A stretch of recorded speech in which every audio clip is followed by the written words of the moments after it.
right, well, thank you everybody for coming. Can everybody in the back hear me? Everything's good? If I speak at this volume, everything's okay? Yeah? Okay. Let's get a feel for who's here. Hands up, you are here. Thank you. Mike, you're here as well. This is getting metaphysical. Hands up if you were in the beginner training this morning. Excellent, good. So we've got some real beginners here. Hands up if you consider yourself a little more advanced, but you're here to see if there were things you didn't know. Okay, so we've got a few of those people too. I'm going to try and go at kind of a medium pace here, so that I guess the notion is that if you're a rote beginner, you can catch up. I'm going to try not to bore you if you're a little bit more advanced, but I really planned this session more for people who don't really know what they're doing just yet, okay? The concept for this presentation, when I started thinking about it a couple months ago, was there are things that I wish I'd known when I started with SketchUp, right? I'm sort of seeing nods, right? You model stuff, and then you get to a point, especially with your first model, it's just a mess. It's a terrible mess. Imagine the swearing, like the symbols you see for swear words, right? You've had that experience. And what I'm going to try and do is sort of throw some things at you, and even if it doesn't stick, hopefully, when you're in that position, you're trying to figure out what went wrong or how you might have done this better, it's going to sort of ding a little bell in your head, and you're going to be like, oh, I saw something about that, right? Let me go to the SketchUp 3D Basecamp website, download that maybe PDF of this talk's description or the little handout that you all got right now, and hopefully there'll be some detail in there that'll be useful to you. Make sense? Okay. The thing about the handout that I gave you now is it's an outline that I created, obviously, before I did this talk. What I'm going to do is revise it after the talk and put up a revised version online that has links to videos and other resources, better examples, visuals, things like that. I just wanted to create a simple one-pager that we could hand out here to be useful for people. Okay? Cool. I'm going to show you something in SketchUp that most people don't find until a little while later. Up here in the window menu, this is the Entity Info dialog box right there. Hands up if you've used that before. A few people? Okay, so some people haven't. The cool thing about Entity Info is it tells you stuff about the things that you have selected in your model. So watch, if I click on Bryce right here, you notice how it says Component 1 in Model, and you see where it says Definition Bryce? What that's telling me is that I have that thing as a component, there's 1 in my model, it's telling me that that thing is on layer 0, and that component is actually called Bryce. Does that make sense? Yep. So this is really important because later on, when you have a model that's bigger than just Bryce, most people do, it's really nice to be able to see a list of all the components and, more importantly, groups that you have in your model by name so that you can keep things organized, hide, show things like that. Does that make sense? Okay. So what I'm going to talk about to begin with here is organization in your model. So I'm going to talk about, I just talked about the Entity Info dialog box a little bit. I'm going to talk about groups and components. I'm going to talk about the layers dialog box, boo, a little bit, right? Has anybody played with layers? Okay, any hands up if you've ever had problems with layers? A few people. The problem with layers, well, I'm going to talk about this a little bit later. Layers is a good feature, it's just misunderstood because of the way that other programs use layers, and we tried to do the same thing, and it's complicated. There's a better way than layers, and it's called the outliner. Hands up if you used the outliner before. Very few people. Ah, the outliner. Okay, the outliner is going to be your salvation. We'll be selling t-shirts later. I love outliner, very exciting. After that, we're going to talk about some tricks for modeling. So I'm going to talk about making arrays. This is one of those things where oh my gosh, 6 months into using SketchUp, I kept doing this, and finally, John Backus, who's actually in the back of the room right now, was a classmate of mine in architecture school, and he had the misfortune of being the SketchUp expert when I was just learning it, so every 20 minutes showing up at his desk, John, can you, I know it's 4 in the morning, and I know you were asleep, but could you tell me how to make arrays? Like, how do I copy something over and over? John was nice enough to do it. I will be your John. More importantly, this little paper will be your John. We're going to talk about reducing the amount of geometry in your model, which increase your computer's performance. Most importantly, by reducing the number of sides you have in your circles and arcs for when you use push-pull. Follow me. Hands up if you're kind of lost by that statement right now. We'll try and, oh, good. Okay, so we'll try and elucidate on that a little bit better. We're going to talk about the right way to use the Follow Me tool. Hands up if you've used Follow Me before. A few people. There's ways to use the follow me tool, and then there's the right way. That's very exciting. And then we're going to talk a little bit about some display tricks that I find really useful involving scenes. And I think that'll be kind of cool. And that should get us through the time that we have, which is about an hour. Make sense? Okay, so let's jump in here. So everybody knows Bryce. Everybody say goodbye to Bryce. Bye, Bryce. Goodbye. Bryce is like the most deleted human being on the surface of the earth. It's too bad for him. What I'm going to do now, let's just kind of draw a little box on the ground. There we go. And I'm going to, let's see if I've set up my keyboard shortcuts. I haven't yet. I'm going to push that up just like that. And I don't know, we'll just draw a little thing on here. What I'm not going to do in this session is draw any really complicated models, because that's not really what this session is about. This is about workflow and using SketchUp and not modeling big complicated things. Does that make sense? So just because I don't consider this an ad for SketchUp, you're all here already. So obviously you can make more complicated and exciting things than this, but this is all we're going to make right now. If I take that thing, this is for the sort of rote beginners, right? And I make a copy of it, and I put that copy over here, just like that. And then I want to take that, and I want to move it again, right? And I use the move tool. What I'm going to do is I'm just going to move that away, right? That look familiar to everybody? Yes. Okay, so big problem, right? Stuff in SketchUp is sticky, meaning when you stick two edges and faces, sort of groups of stuff together, groups, lowercase g instead of uppercase g in this case, two, we'll call them agglomerations of geometry together, those edges and faces are going to stick together. And that's kind of nice because it lets you work additively in SketchUp if you want to. If you don't want that to happen, I hit escape there, just as a note to cancel what I was doing. That's kind of a nice thing to know. I'm going to go back one step. If I don't want those to stick together, what I have to do is isolate that geometry, in this case, into a group. So watch. What I'm going to do is I'm just going to select that whole thing that I had right there. I'm going to right-click on it, and I'm going to say Make Group. Now, there's a lot of different ways you can make a group. There's keyboard shortcuts. You can do it in the menu system.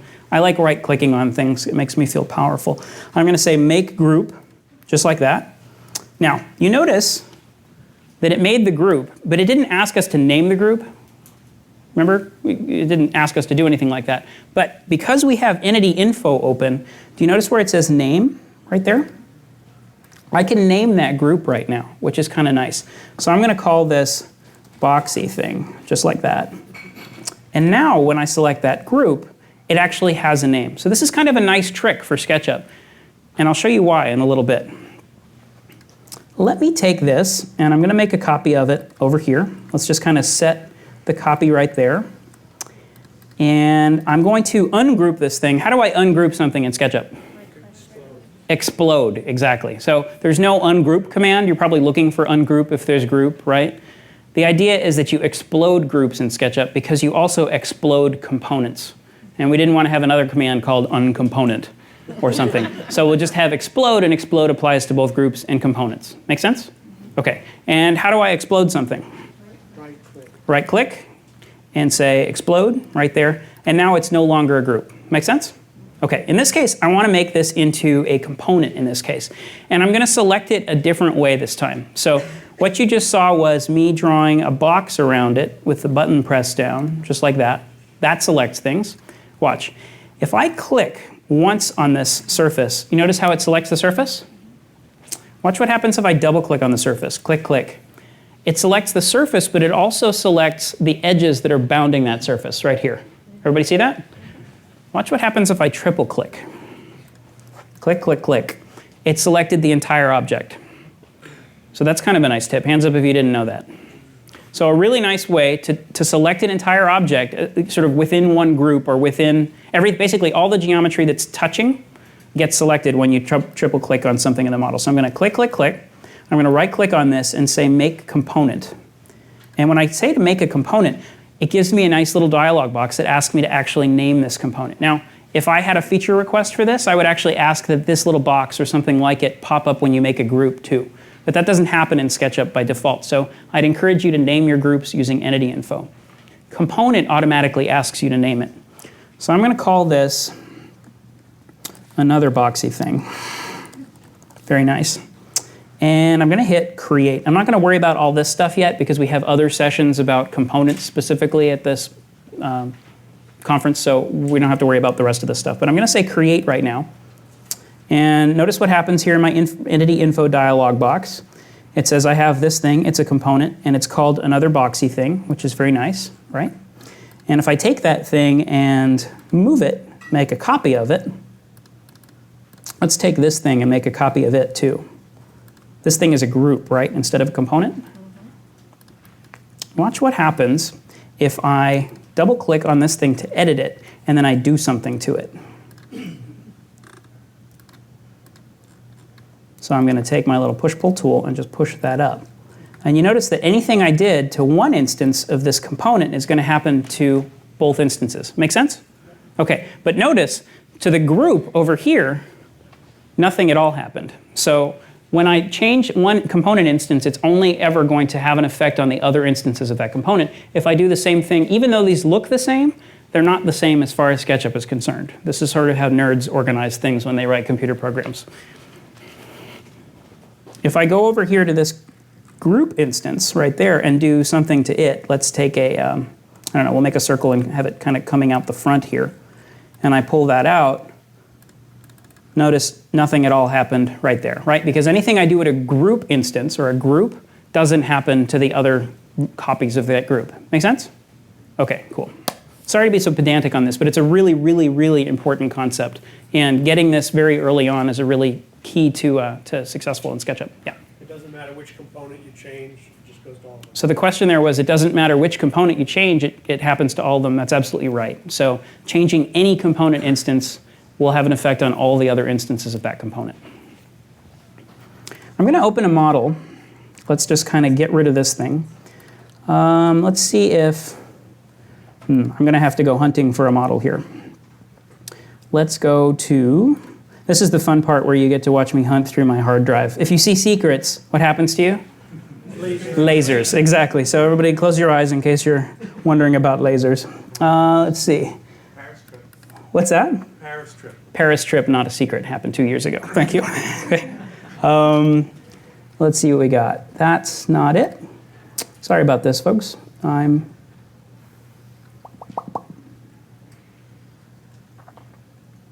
Everybody talk amongst yourselves. Maybe it's here. Oh, that's not it. So what I'm looking for is actually a model of my house. Has anybody seen that model on the internet yet? Let's do something. Since I've got an internet connection right now, I'm actually going to take you there. How many people have heard of the Google 3D warehouse? A few people. Okay, so what I'm going to do is I'm going to go to that warehouse. Let's go to sketchup.google.com/3D warehouse. Like this? Typo? Oh, thank you. Believe me, there's other people in the world who spell it that way too. sketchup.google.com/3D warehouse. It's going to take me to the warehouse. To find some of the stuff that I've done, you actually just have to type in SketchUp for Dummies, if you want to. And I actually have some models in here. This model, called House for Putting It All Together, I made to go with the Dummies book that I wrote. So if I look at this model, what I'm going to do is actually just download it, since I know it's on my machine, but it's faster and less boring for you if I just download it now. I'm going to say I want to open it with SketchUp.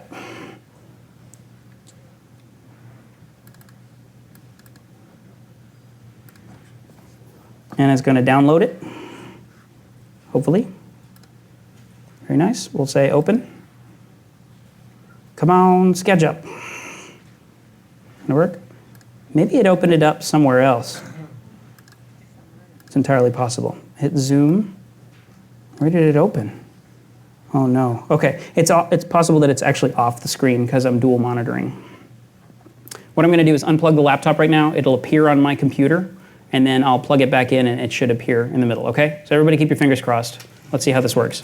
I'm going to unplug that. I'm going to see the model somewhere, hopefully. SketchUp. Where's my model?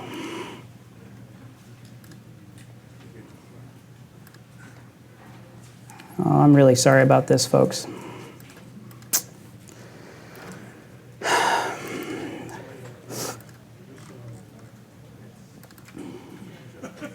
Okay, I think we might have something. Let's see. There needs to be applause if this actually works. Plugging it back in. Maybe something happens. All right. Let's give SketchUp a big hand because it actually worked. Excellent, good. Let's put that back up. Okay, so this model right here actually has what's called a watermark in front of it, right here. So it has some instructions. What I can do is click on the little scene that I created to hide the instructions. And I'm going to show you how to do that later, actually in another session I'm teaching about styles. And this is my house. So if anybody wants to come over, you're welcome. This is the couch I sat and wrote a lot of the book on. This is my television. There's no alarm or anything, so if you want to, it's actually rather easy to get in through that window, or you could come through the door. This is sort of the front door of my house.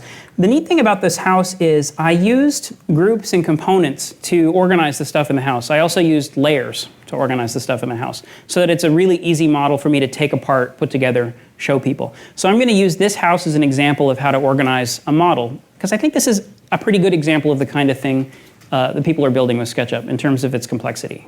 Is that sort of true? Kind of? Okay. This is what I'm going to show you.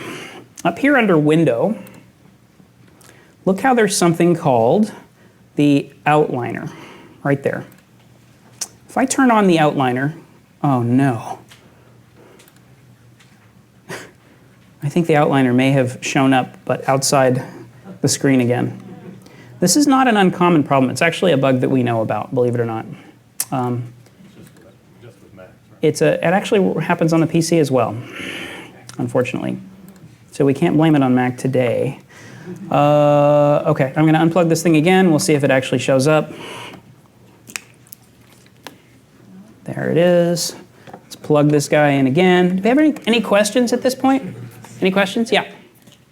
Just a suggestion, I think you can hit that monitors key in your function, Uh-huh. and it'll take you back to a single monitor. Oh, yeah? Does that work? Well, I'll try that next time this happens. It'll definitely happen again. I promise. Okay, so you notice that I have the outliner here, and it has 3 things in it right now. So the name of the file is called Putting It All Together House. And then it's got these 3 things underneath: first floor, second floor, shell. Make sense? And it's got these little icons next to it. The black box, that means it's a group. Watch what happens if I actually expand this little thing. So I'm going to expand the first floor. It's going to show me all the stuff I have on the first floor. So this little icon right there, you see the 4 little black boxes? Those are components. And so anything that's a component or a group inside that group is going to show up, and I have the cap off my water and I'm waving it around like this. Anything's going to show up here in the outliner. So watch what I can do. I've got a group for shell as well right here. So I'm going to open this up. Shell contains 2 groups: exterior walls and roofs. What I'm going to do is right here in the outliner, I'm going to right click on this thing and I'm going to say hide. So what just happened is I hid the group so that I can actually see the other stuff that's happening inside the model right now. Does that make sense? Yeah. Okay. What I'm going to do is also hide the second floor right here. Let's hide that too. So now all I have visible is a group in my model called first floor. And inside first floor, I've got a number of other things. I've got a file cabinet, and I've got a flat file. There's a Mies table, also John's, actually. He had kids, and he was worried about them knocking their heads open on modern furniture, so we got to borrow it for a few years until they get bigger or have stronger heads. Obviously, what I can do is I can actually hide things while I'm here in this view, too. So I'm going to go up here to Axis Sofa. I'm going to right-click on that and say, hide that right there, too. So isn't this a nicer way of showing and hiding things in your model than actually going through the model and trying to get things? Yeah. It makes sense, right? So that's kind of a nice way of doing it. The way I organize this model is kind of a good example of how you should, I think anyway, organize stuff in terms of group and components. So if I show you something here, you notice the structure is that I made each floor plate its own group, and then I actually made the enclosure of the building its own group as well. And there was some going back and doing things again in order to get the structure working that way. But the nice thing about working that way in SketchUp is that it makes it really easy to take things apart afterwards. So normally when you're modeling, you're going to end up with exterior walls that are part of the same group, obviously, as the rest of the model. I went through some stuff to make the model look like this, but I think it's an organizational tactic that actually makes it pretty easy to show off the architecture. Make sense? Okay. Let's look at what the layers for this look like. So I'm going to go over here to layers, just like that. And you notice how I only have 2 layers in this whole model. I've got layer 0, which is the default layer for SketchUp, and I've got a layer called furniture. Now, I made a layer called furniture so that I could put what on that layer? Lasers. No, furniture. You're right. So furniture, if I turn off furniture layer, you notice what's happening inside the house here? So am I going to make that layer visible again, just like that? So the reason for that is furniture is the kind of thing that is pretty high poly, right? The television has a lot of faces in it. The couch has a lot of faces in it. Chairs, tables, things like that. I like to be able to turn that stuff off really quickly if I'm doing something complex with the model, like applying another style to it or playing with shadows or walking around it, something like that. So what I like to do is I like to take large collections of things that are high poly and put them on individual layers. So what's another example of something, I think it's actually in the handout, but what's another example of something that you would want to make a layer for? Trees, exactly, right? Plants. The polygons in plants. Polygons are the little pieces of, everything in SketchUp is basically a polygon or an edge. The number of polygons in a SketchUp model, especially of a tree, is just insane. This whole building probably doesn't have as many polygons in it as a single high detail tree. As soon as you get 2 trees in your model, murder. So what you want to do, and that's not, it's not so much SketchUp at that point is the fact that trees are hard to draw even by hand. It's hard to make a realistic tree. It's hard to make a tree look good. And so sometimes you need a really realistic tree. If you put realistic trees in your model, that's fine. Make a separate layer and put those trees on a separate layer so that you can really easily turn them on and off like that. What's another example of something you'd want to put on a layer? Sorry, how do you put something on a different layer? Excellent question. Let's do that. Let's make another layer. Actually, let's go to a different... you know what? Actually, we can do it right here. So I'm going to say, I'm going to add a layer, and it's going to say, I'm call it other furniture. Right there. Just like that. And let's see. I'm going to take stuff that's inside my model here. Now this table says it's on layer right here. It says it's on layer furniture in entity info. What I'm going to do is click on right here in entity info and say I want that to be an other furniture. Right there. And that's all that is to it. Okay? I think on Windows machines there's another little piece of user interface that actually you can put up in your toolbars where you can assign layers using that as well. But I kind of recommend doing it this way just because it keeps things simple. Once you get more advanced, you can learn other ways to do it. But just remember that entity info is where you name things and it's where you change things from layer to layer. Okay? Yeah? Is there ever a time where you would have to change the layers of the line work within that component? Or changing that component's layer took care of it? Changing that component's layer took care of it. So the question was, is there ever an instance where you'd need to change the layer of the stuff that's inside something that's on another layer?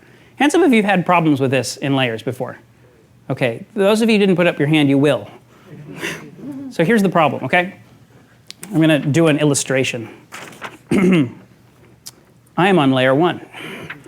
This piece of paper is layer 2, right? The paper is on top of me. That's a pretty good illustration of what layers actually means, right? Layers, as a metaphor, sort of implies a series of 2-dimensional surfaces, one on top of another, right? So layers is kind of like it's something you would use in Photoshop or Illustrator, right? Where you've got 2-dimensional information and you can sort of say, this layer is on top of another layer. Does that make sense? What does that mean for SketchUp? It means nothing for SketchUp, right? Because SketchUp's 3-dimensional information. So what does a 3-dimensional layer look like? Who knows, right? You need to be like a spaceman to know what a 3-dimensional layer looks like. It doesn't, you'd have to exist in the 4th or the 5th dimension in order to see 3-dimensional layers.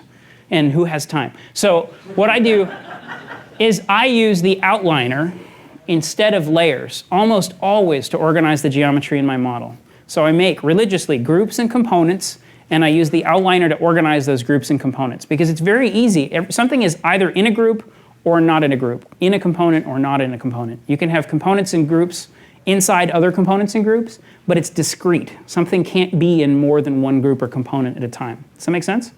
The problem with layers is something can be kind of on more than one layer at a time. So it's possible to have an object's edges on one layer and faces on another, or sometimes some edges and faces on one layer and some edges and faces on another layer. Yeah? So you could use your same rule where you just have a simple version of the object in one layer and have all its complexity in another layer? Yeah, so the question was, can you have a simple version of an object in one layer and a more complex version of the same object in another layer? And yes, absolutely, you can do that as well. And there are people who use that technique. So let's say you wanted to have trees in your model, and you want to be able to work with the model. So you'd create a low poly version of a tree, and you'd have it on one layer, and you'd have a high poly version of the same tree and create it on another layer, and both of those trees would be in the same component, and then you'd show that component, but you'd hide simple layer when you wanted it and advanced layer when you're not. Hands up if you don't think you're ready for that yet. Ooh, some people actually, oh, okay. People are throwing down. You think you're ready for that. We'll do that later then. I wasn't planning on it. Yeah? Do you think it also helps using the outliner to reduce the file size? So does it also help to use the outliner to reduce file size? Not really. Using groups and components reduces file size, especially using components, because the file doesn't have to remember as many instances. It just knows this is a tree, this is a tree, this is a tree. Would you recommend grouping all those trees together then?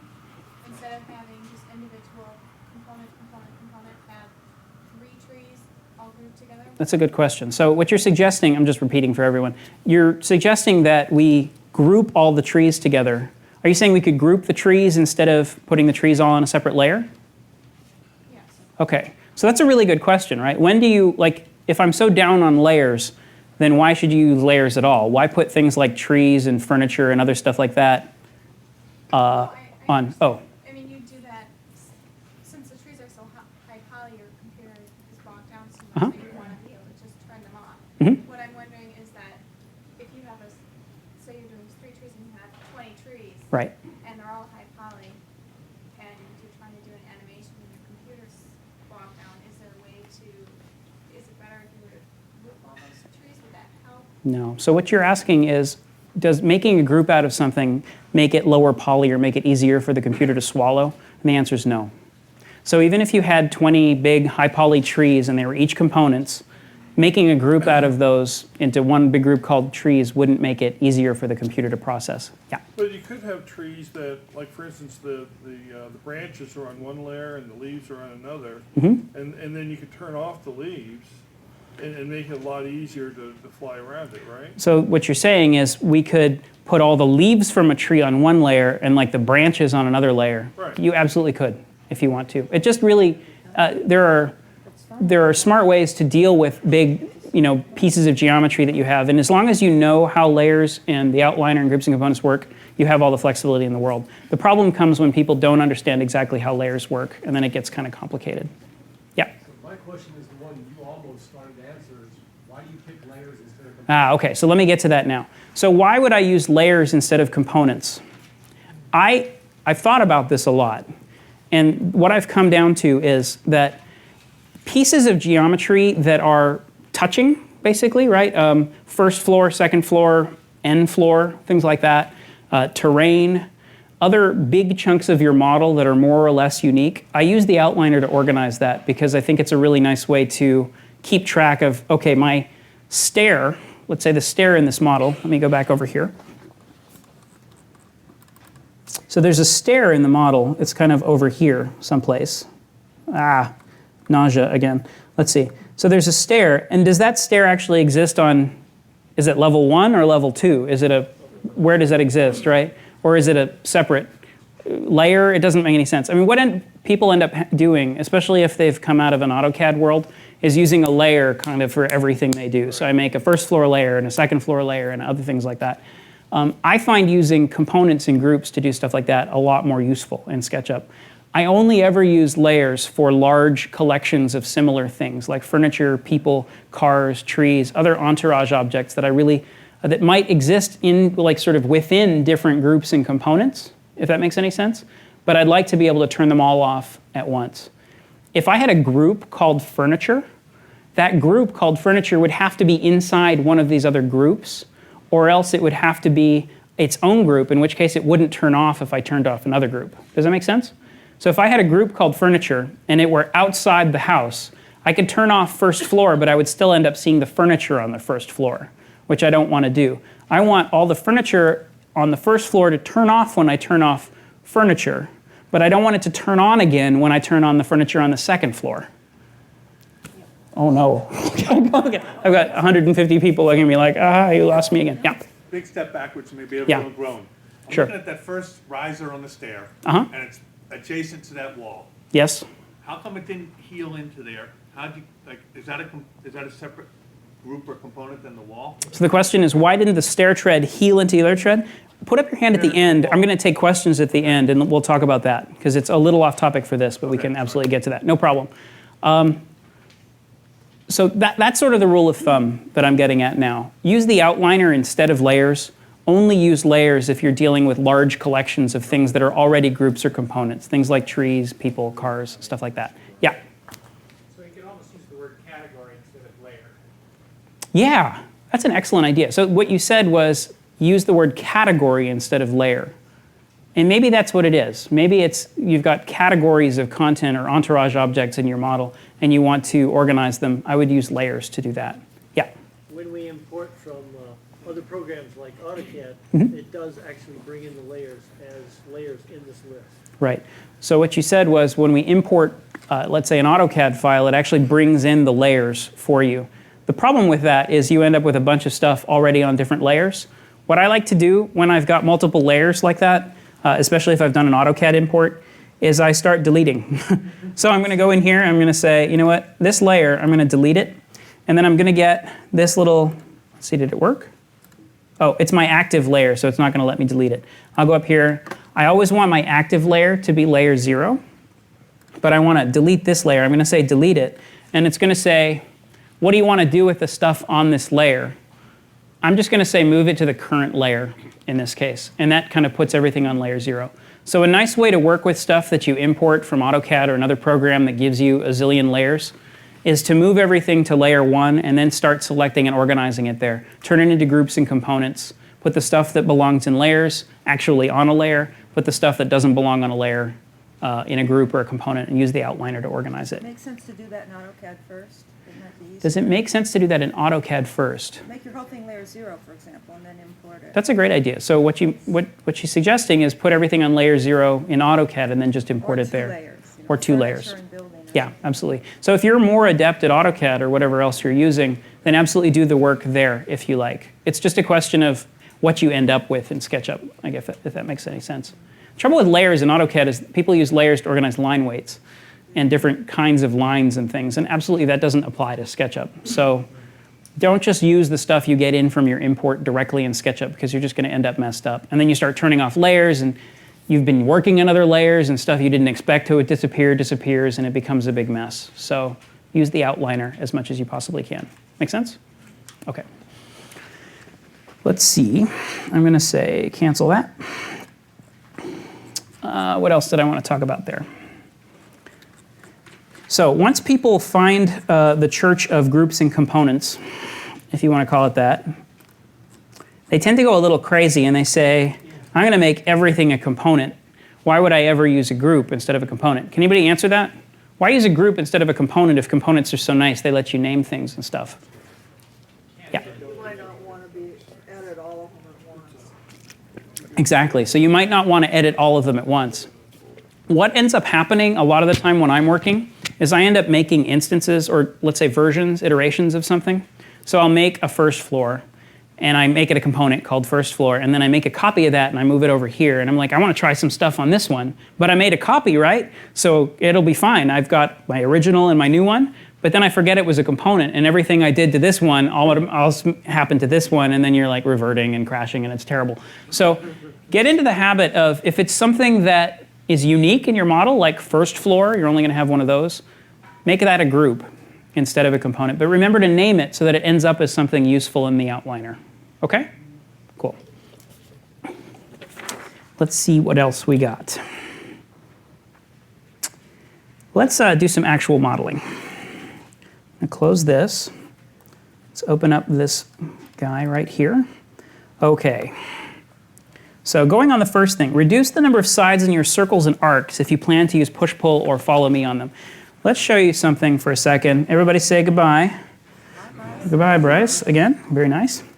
So watch this. If I take a circle in SketchUp and I draw that circle right here on the ground, from back here it kind of looks like a circle, right? But as soon as I zoom in, you notice that it actually has facets, right? So the thing about SketchUp is that arcs and circles are always faceted. In fact, everything in SketchUp is faceted. Everything in SketchUp is a straight line and a flat surface. Even if it looks curved or curvy or organic, everything's flat. It's just the way that SketchUp works. It's what allows relatively weak computers to run relatively powerful models because we don't have to worry about dealing with geometry that's kind of got squares in it, if that makes any sense. We don't have to do curves. So anyway, you've got stuff like this, and a lot of the time, you're kind of zoomed out like this, and it doesn't really matter. You can't see the fact that that's faceted. A lot of the time, you create these big complex things, and is it really important that that thing have 24 sides on it? Watch, I'm going to go up to View and show Hidden Geometry. You notice what it's done is it's actually, now it's showing me these little lines here. So that's a rectangle, and that's a rectangle, that's a rectangle. Does that make sense? What if those were like bollards or something, right? And I've got 100 of them. So I'm going to make a component and call it bollard. A bollard is one of those things they put outside of banks so people don't drive trucks into them or something. So if I make that and I say I want to have, let's say 40 of them. Ooh, hands up if you don't know how to do that. Okay, we're going to show that a little later. Watch, I'm going to say I want 30 instead. Let's do 20 instead. Let's do 15 instead. Okay, good. That looks like a good interval. So I've got all these guys.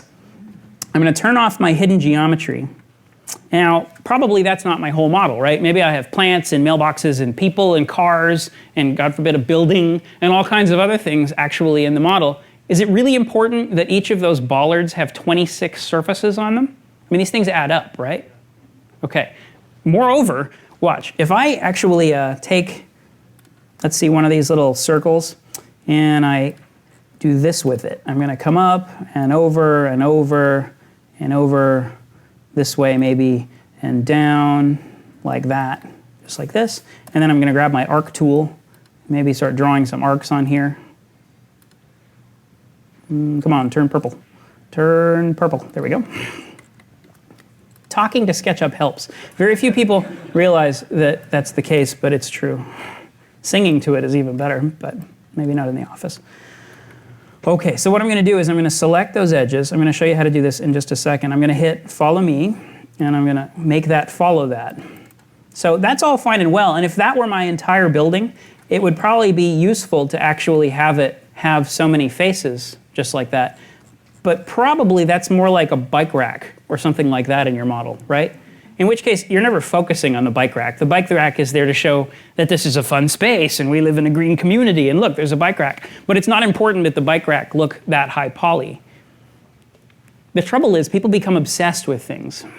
I mean, this is probably the problem in life in general, and this isn't that kind of session, but the problem is that... okay, so how many people went to design school of some sort? Okay, so you make models, right? And you're always working at a scale. So if you make a model at 16th inch scale, you model stairs with a little piece of, you know, that basswood that's really expensive that has the little ripples in it. That's a stair at 16th, right? And then your professor says, make a model at half.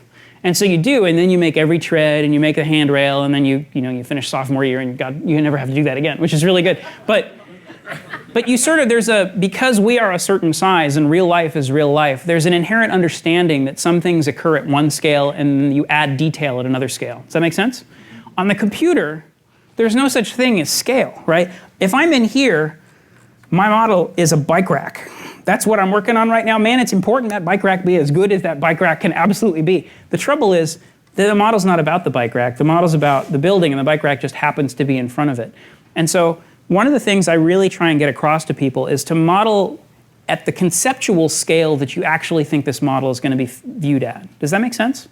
Right? So if the thing isn't the thing you're modeling, if it isn't the thing you're going to be talking about, use as few faces as you possibly can to model that. And I'm going to show you how to do that right now.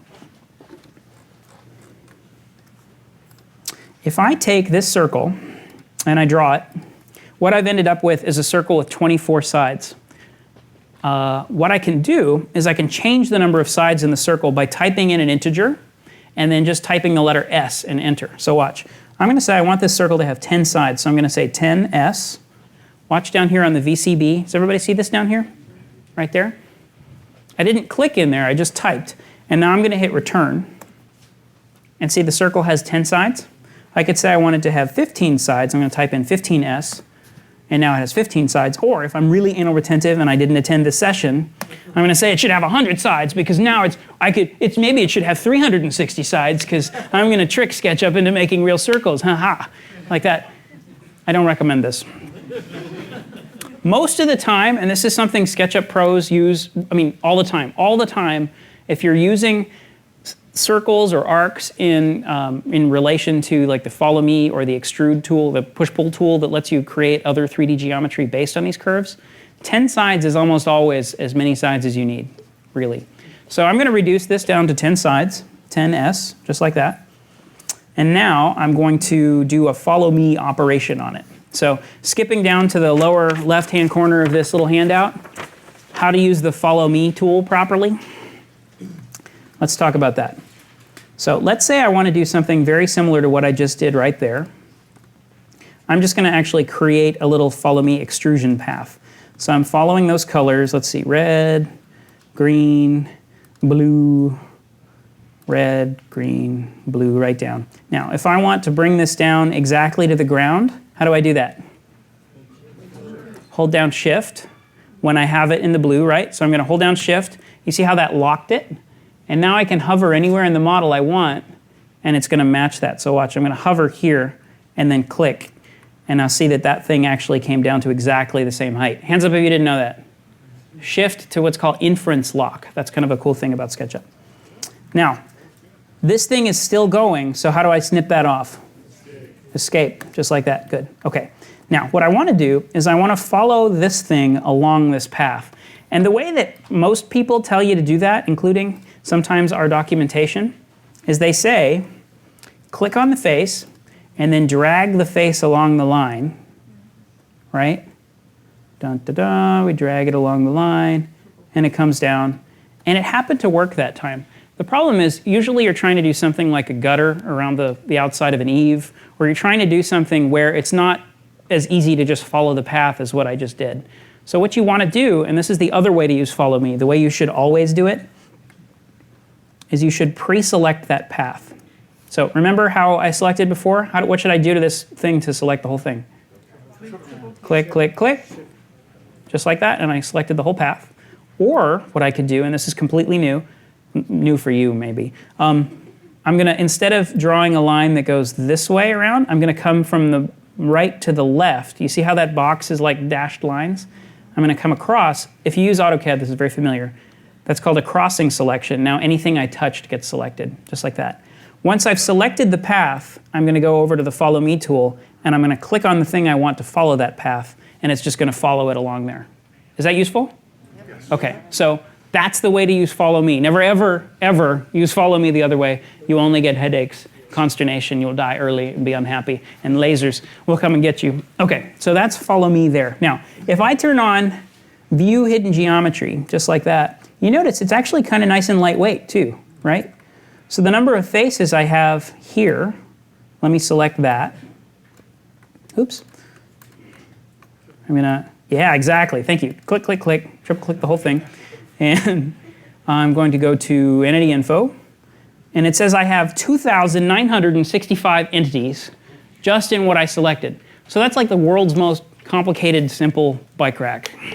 You don't need 3,000 faces to get that across. You really don't. Let's see how many there are in this other one. Now, granted, it's not the same profile that I followed, but you'll see. Click, click, click, 210. So you get exponentially fewer faces in the geometry that you draw if you take the time to go ahead and reduce the number of sides and circles and arcs before you go ahead and do those extrusions. Yeah? I find sometimes when I'm using that tool, when I drag it, the lines that you see your hidden lines, they don't stay hidden. They don't stay hidden? Yeah, so I have to go in and hide them again. Huh. So the question is, sometimes when you do a follow me or a push-pull, the lines that are showing up as dashed here show up as lines that are visible, right? Not with push-pull, only No. with follow me. Okay, it actually happens with push-pull too, and I can talk about why that happens. Does that happen to anybody else too? Sometimes you get an extrusion and you have to go back and smooth all those lines manually. I'll show you why that happens. And I can tell you why from an operational standpoint, but I'm not nerdy on the program side enough to know exactly why it happens on the back end. But this is what happens. If I draw a circle, just like that, SketchUp is smart enough to know that this little path here knows it's a circle. Do you see it actually says circle in entity info up there?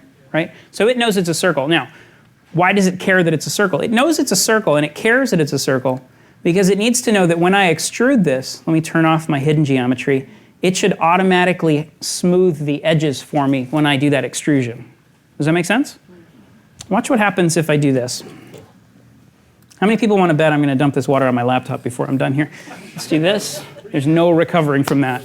What's that? You guys just buy new ones every day, don't you? It's not quite like that. No, this laptop might be older than you. Okay, watch. If I click on this thing and then I right-click on that path, what I'm going to do is I'm going to say explode curve. Now, there's no reason you would have to do this, but if I explode that curve, just like this, look what entity info says now. It just says 10 edges. So it doesn't know that that's a circle anymore. So watch what happens if I extrude that. Ooh, right? So it changed the behavior. If SketchUp understands that something's an arc or a circle because you use the arc or the circle tool to create it, it automatically softens the edges for you, make it look round. If for some reason those edges get broken and it doesn't understand that that's a continuous curve anymore, then it doesn't automatically smooth those edges when you do an extrusion. Does that make sense? So the question is, how do I make that into one big thing again, right? Yeah. Suppose you're starting a model that you know is going to have a lot of facets in it when you're through. Uh-huh. So you don't want to be burdened with all that overhead while you're drawing and manipulating geometry. So you start off making circles, say, with 10 edges. Uh-huh. And you have lots of follow-me's and things like that. And you get everything the way you want it. Now you want to go back to having 100 edges. You're willing to let the computer work overnight to redraw everything like that. How do you do that? I can imagine making a circle when you first start, and then circle a component.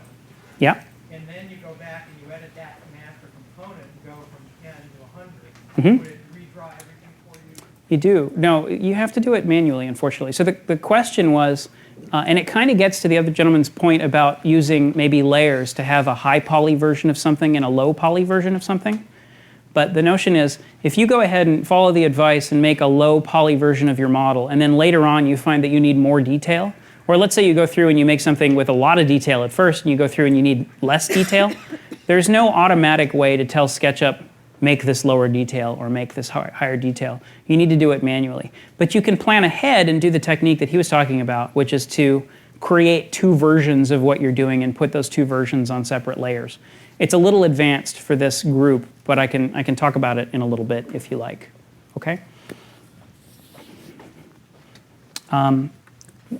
What you need to know, if I look at this thing, so right now it's been broken apart, right? It's no longer a circle. What I need to do is make that a circle again. And as far as I know, I'm 90% sure about this, there's no tool inside SketchUp that actually makes all those edges one, I guess you could call it a polyline or something. From the experts in the back, am I 100% right about that? Aside from the Ruby script? Okay. So hands up if you know what a Ruby script is. Yeah. In that, exactly. So what he's just pointed out is I could just undo a couple of times. I would lose a lot of work if I built the rest of the model in the meantime. But yeah, definitely. So I could always just undo. If I want to marry all those edges together so it becomes one curve again, and then when I extrude it, I don't have to do a bunch of hiding, I can download a Ruby script called Weld. Hands up if you've done this before. So I'm going to back up a little bit. Ruby is a programming language, a very simple programming language that anybody can use. It's open source, it's free, to write their own tools for SketchUp. And lots of people have done this. So when there's a tool missing, like there is now, people just write that tool and then you can download it and use it whenever you like. There's a thing, you should write this down on your handout now. Go to smustard.com. Smustard. Where's SketchUp? Go to Smustard. So a gentleman who's doing a talk, I think right now, in another room about Ruby scripts, named Todd Birch. He's here at the conference. He is a Ruby master and actually started Smustard. And Smustard is a repository of really great Ruby scripts for SketchUp. In the little search bar up at the top of the Smustard site, type in the word weld and download weld. And you're going to put it in the plugins folder in your SketchUp folder on your system. And then when you start SketchUp again, if you don't know how to do any of this, look for like Ruby script how to install or something on Google or something. You'll be able to find instructions for that. Once you install Weld, Weld becomes a little tool that shows up under plugins up here on your menu. And I could select these edges and hey, say weld, and it'll weld them all up into one polyline for me like that. Does that make sense? It's handy if you're going to be doing a lot of this kind of stuff in extrusions. Basically, modeling with this, doing other things to it is going to break the fact that it's a circle, and then this kind of stuff is going to be relevant to you again. Okay, we've got about 20 minutes. Let's see. Let's talk about making multiple copies at once. So hands up if you think that bollard thing I did was sort of useful. You want to learn how to do that? Okay, let's do that. I'm going to just make an object here, right there. I'm going to do, because I know this is a repeated element, I'm going to be smart. I'm going to make it a component now. Call it element. There we go. And I want to make a bunch of copies of it. I'm going to get the move tool. I'm going to be smart and pick it up at an actual corner. So lots of people do this. They just sort of pick it up somewhere. They sort of pick it up and they're like, why can't I move it precisely? Why doesn't it read my mind and do exactly what I want it to do? The key is to pick things up at very precise points. So in this case, I want to pick it up from the corner. And then I want to stick that corner on top of this other corner, just like that. And I was able to move things very precisely that way. That's a nice other little tip. In this case, I'm going to move this. Wow, that's big. It says I moved it almost 5,000 feet right there. So let's do something that's huge. Let's do something else. I'm going to show you, it's Texas, exactly. So what we'll do is I'm going to use this tape measure tool. This is not on the handout, so you can write it down if you want. If I use the tape measure and I measure something, it says that's 750 feet. If that's more like a fence post, that should be maybe 2 inches, right? So let's make it 2 inches. What I'll do is I've measured that. There we go, measured it. I'm going to type in 2, in this case, because inches is my default units. I'm going to say 2 and then enter. And then I'm going to get this, do you want to resize the model dialog box? And I'm going to say yes.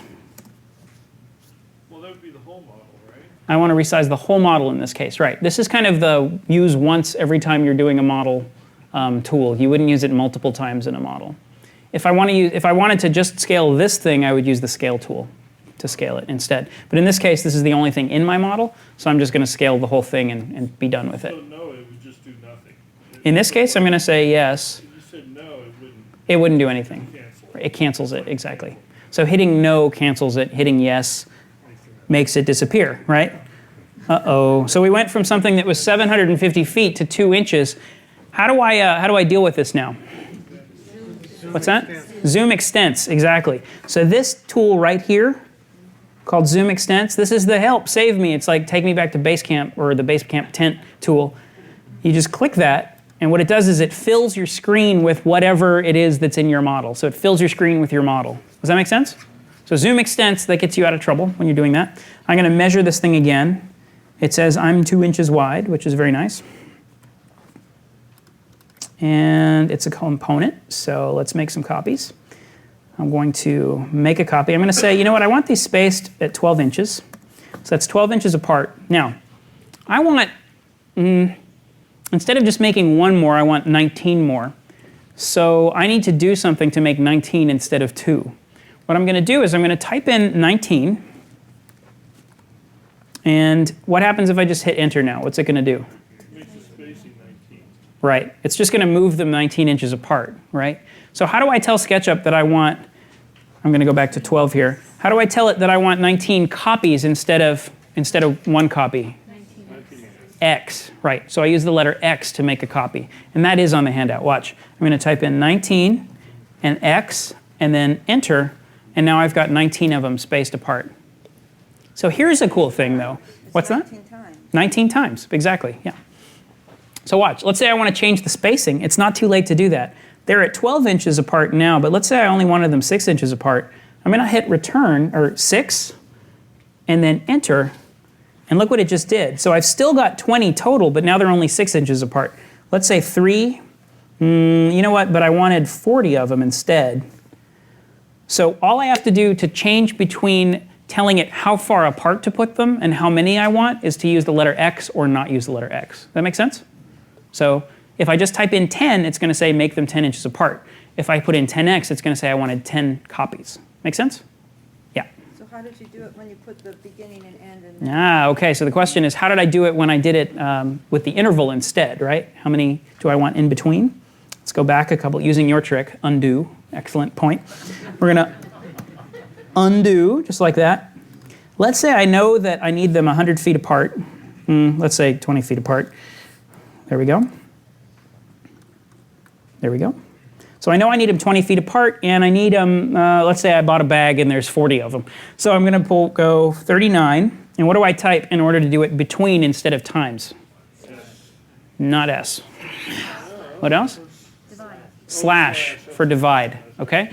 So watch, I'm going to hit divide, just like that, and return, and it dumps a total of, well, 38 more in between, but it made 38 copies and spaced them between. Make sense? 39 copies, like that. So let's say I wanted 20 between there, I could do that, or 10 between there, I can do that. Okay, let's take all those. What else do we have? So I talked about reducing the number of sides in your circles and arcs. I talked about making multiple copies at once. Talked about using the follow me tool. Subdivide is kind of neat. Watch this. If I take an edge like this, and I have it, and I like it like that, let's say I want to divide that edge into, I need to make 20 segments. Let's say I'm making a stair or something like that. There's a neat little command that I didn't learn about until about 3 years after picking up SketchUp. If I right-click on that and say divide, I can move my cursor here, and it's actually going to divide it up for me. And then down here in the VCB, it's telling me how many segments I'm creating. So I could just type in if I want to. I'm going to say 20 and enter. And what it's actually done, it doesn't look like it's done anything, but it's divided that up into 20 little segments for me so that it's really easy to then go from endpoint, let's say, to endpoint. Can you make those segments a certain length? Can I make the segments a certain length? Say they were risers or lines on a stair, and you wanted them to be 9.5 inches. Could you say divide them at 9.5 inches? No. So the question was, can I tell it to divide at a specific interval? And the answer is no. So I couldn't say I want these spaced at 9.5 inches or 7 inches. It just divides the total length of the thing up for you into equal parts. Yeah. Wouldn't you just type in the length of the interval and then say 40x? Exactly. So that's another way to do it. So let's say I wanted 40 of these treads and I knew I needed them 7.5 inches apart. Let's go back a couple.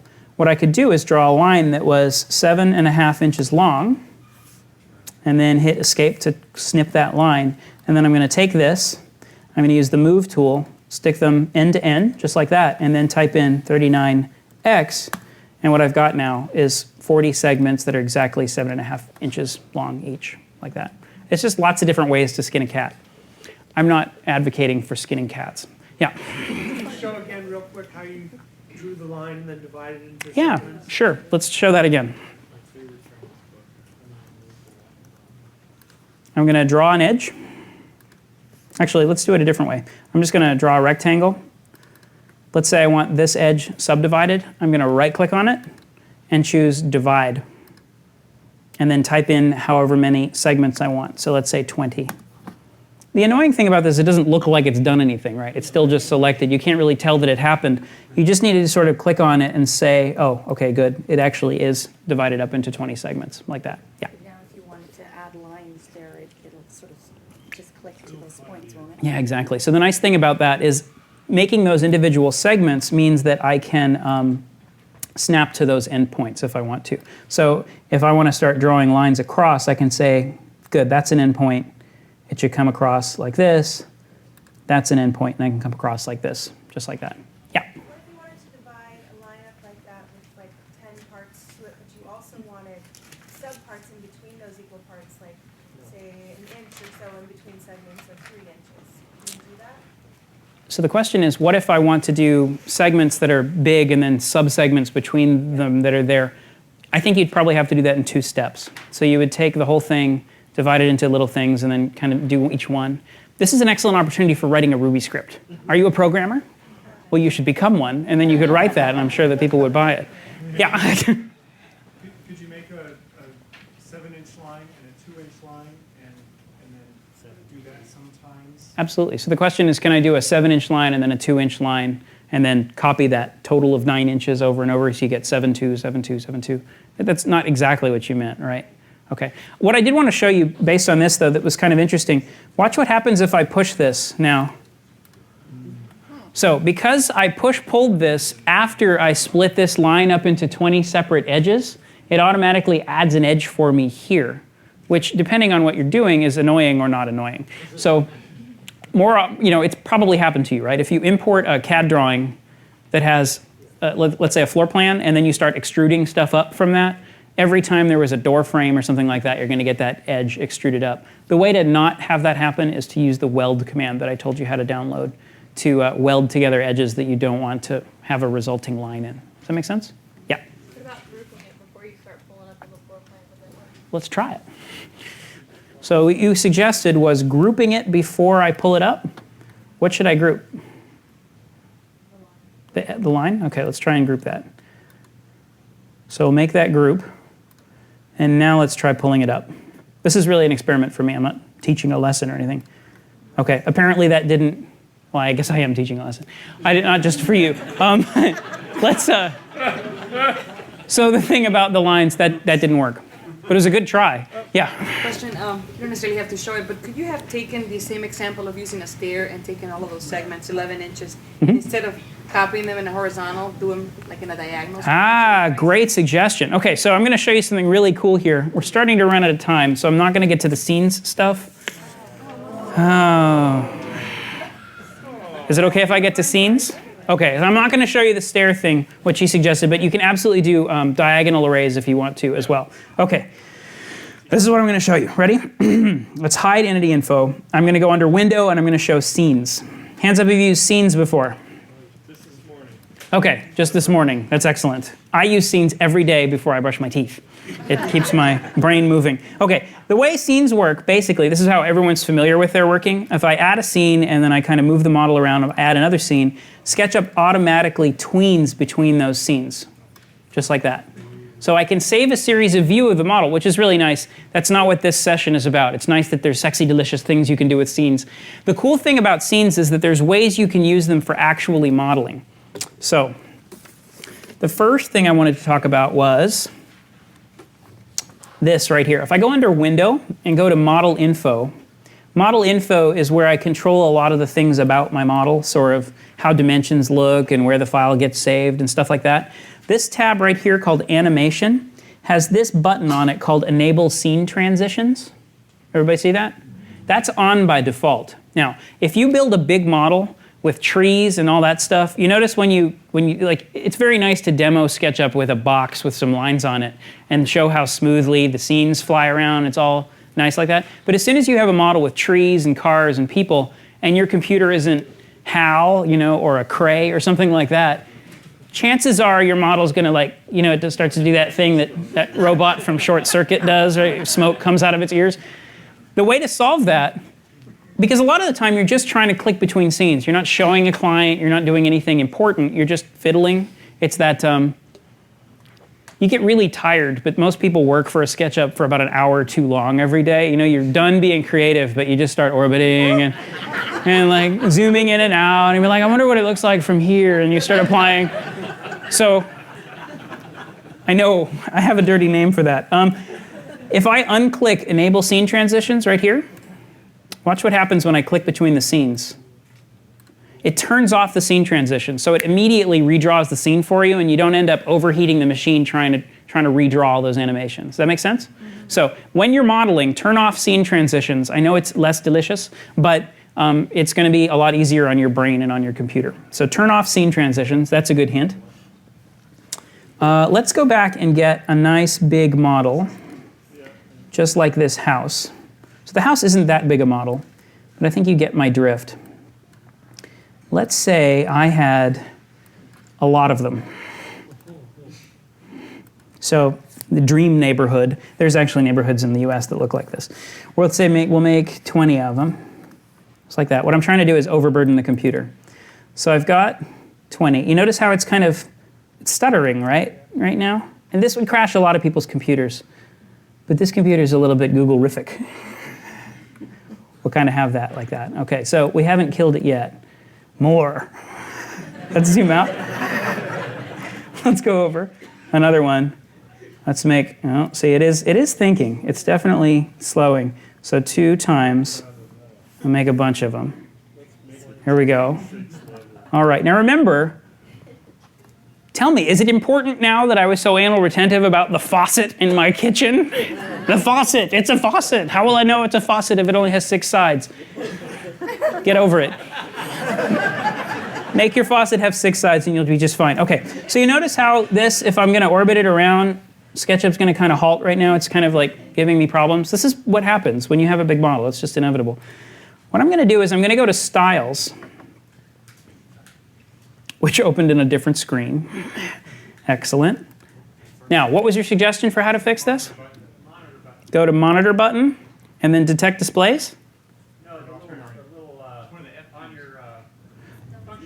Oh, I'm on a Mac. Let's see. Function key. That doesn't seem to be doing anything. I don't know if I have a monitor button. Let's do what works, because we have 6 minutes. Okay, I'm going to pull this out. It was a good suggestion, and I promise I'll use it when it messes up tomorrow. Okay. Styles, good. It showed up. Excellent. I'm going to plug that back in again. Doop, doop, doop. Okay, there is good news, at least for me going a couple minutes late. Ice cream isn't till 4 instead of 2:30. So you're not going to be, yeah, I know. So the good news is that the ice cream won't be melted by the time I let you out. The bad news is that there's no ice cream within the next 20 minutes. The loud awe from the gentleman in the front. Oh, you finished me. Okay, Styles, I came for the ice cream. Okay. So notice Styles is there, right? I'm going to click on Edit. Actually, where's my model? What am I doing? Where'd my house go? Oh, here it is. Here's my houses, right? I'm going to click on Edit. And you see this here where it says Profiles? Okay, so the cool thing about Profiles is it lets you, it's a nice sort of visual indicator for where edges are and whether or not things are part of components and whether they're cutting or not and all that stuff. If you're dealing with a big model, it's really nice to turn off Profiles. So watch, this is an orbit with Profiles turned on. Let's turn off Profiles right now, just like that. And let's try that same orbit. It's a little easier now, right? So it goes to wireframe. What a lot of people don't realize is having these settings on, jitter, endpoints, extension, depth queue, especially Profiles, is almost as taxing on your machine as having like shadows turned on. So you would never have shadows turned on, right? But most people think that Profiles is just a sort of a natural extension of how SketchUp works. Turning it off actually helps your computer out a whole lot, okay? I've got about 5 minutes. I'm gonna jump into something a little bit more complicated, but I think it's gonna be worth it. You see this button right here on your Scenes dialog box? It actually happens a lot of places in the user interface. It's called, it basically expands your dialog box. Here we go. If I click on it right there, I get all these settings right here. Now, expert SketchUp users, like SketchUp users who could write their own books, have no idea what this stuff actually does. Seriously, and I didn't until I wrote the book either. It's complicated, and it's unpredictable, and it's difficult to figure out. Once you figure out what it does, though, wow. I don't know how to best, that wasn't very dramatic. But anyway, it was a very, very good day in my sad life when I figured out what that stuff actually does. When I interview people for jobs as trainers with SketchUp, I ask them about this and how they pretend to not know what it means is how well I know them. Like, I gauge people's ability with SketchUp on how well they lie about not understanding what this does. So watch this. I've got all these scenes in here. I'm just actually going to kill these two scenes right there. Let's delete those. And I've got profiles turned off. I'm going to go over here to my little faces. I'm going to say, that's good. This is this one actually turns on textures. If I, oh, this is going to be a problem. Let's zoom in. Okay, it's going to draw. So you notice that photo texture? I wanted people to know I had a wood floor. So in this style, it actually shows wood. If I click here, it's just going to paint a color instead of that texture. That really helps your model out as well. So I've got, in terms of edges, I've got this face style turned on. Up here, I've got only edges turned on. I don't have any of those. I'm going to make sure I don't have any watermarks or anything like that else up here. If you want to learn more about styles, I'm actually repeating a session twice tomorrow about styles and Style Builder. You're welcome to come to that as well. Both ones are exactly the same. What I want to do is I want to create a scene that's automatically going to change the style that's applied to my model, but not change the camera position. Does that make sense? Okay, so this is how I do it. I'm going to make a scene, just like that. I'm going to call that scene Simple Style. Just like that. Now, if I'm orbiting around inside my model, let's say I have a whole bunch of other things selected. So I want that on, I want my extensions on, I want, ooh, shadows. This is going to kill it. There we go. Hey, I didn't have to restart the computer. We'll go display shadows. It's going to take a while, right? Display shadows. So I've turned on that. Now if I try to orbit this thing, murder again, right? Oh, well, what it does is it sort of reverts to wireframe, kind of, and it takes a while to redraw the shadows. What I'm going to do is I'm going to create a scene that automatically turns off shadows and reverts to my simple style without having to go through the shenanigans of going through a bunch of dialog boxes to do that manually. Does that make sense? Mm-hmm. The way you do that is I'm going to turn off the display shadows, just like that. And I'm going to make sure this style looks exactly the way I want it to look. So I'm going to turn off that, go this way, just like this. And then here inside Simple Style, as long as I have that scene selected here in my Scenes dialog box, I'm going to make sure that only 2 of these properties to save things are actually selected. Style and Fog and Shadow Settings. Make sense? Okay. So now, no matter where I am in the model, and no matter how I have the model showing, right here, turn on profiles and extensions and a bunch of other things. Just like that. Clicking on this tab right up here to change the scene should change everything back to simple for me. Okay, why didn't it work? You didn't save. I didn't save what? Your scene. I didn't update what? Update the scene. I need to update. That's the idea. I actually don't need to update. If I'm changing things in this little box down here, you don't need to update. It's kind of automatic. But what do yeah, it has something to do with styles. The reason I'm doing this kind of publicly is I want you to remember what's going on because you're going to be puzzled by this. Why didn't it happen? What's that mean right up there in that thumbnail? The little recycling symbol? I need to redefine the style. So I need to save the style settings that I made before. So watch. I didn't say this was simple. I just said it was useful. I'm going to turn off this stuff. I'm going to go here, and I'm going to make sure that that's on this style. Now, this is the way I want this shown, right? So I'm going to go here, and I'm going to say I'm going to make a new style. And that new style is going to be called Simple Style. Or Cycle. Style. Enter, and then I'm going to click this button again to save that. Now I've got a style called Simple Style, and I want that style applied to this scene. So I'm going to double click on this scene to go back there, and look what happened. It changed things again, right? So problem. The trouble is when I created this scene, I had another style applied to it. So what I've got to do now is apply the new style, Simple Style. Again, not simple. Select, I'm going to go to my styles that are in my model. This one here is called Simple Style. I'm going to apply that style to the model, and then I'm going to go up to this scene, and I'm going to update that scene right there. I'm going to say I want to update these properties, style and fog and shadow settings, update. Now what's saved with that scene is that style, make sense?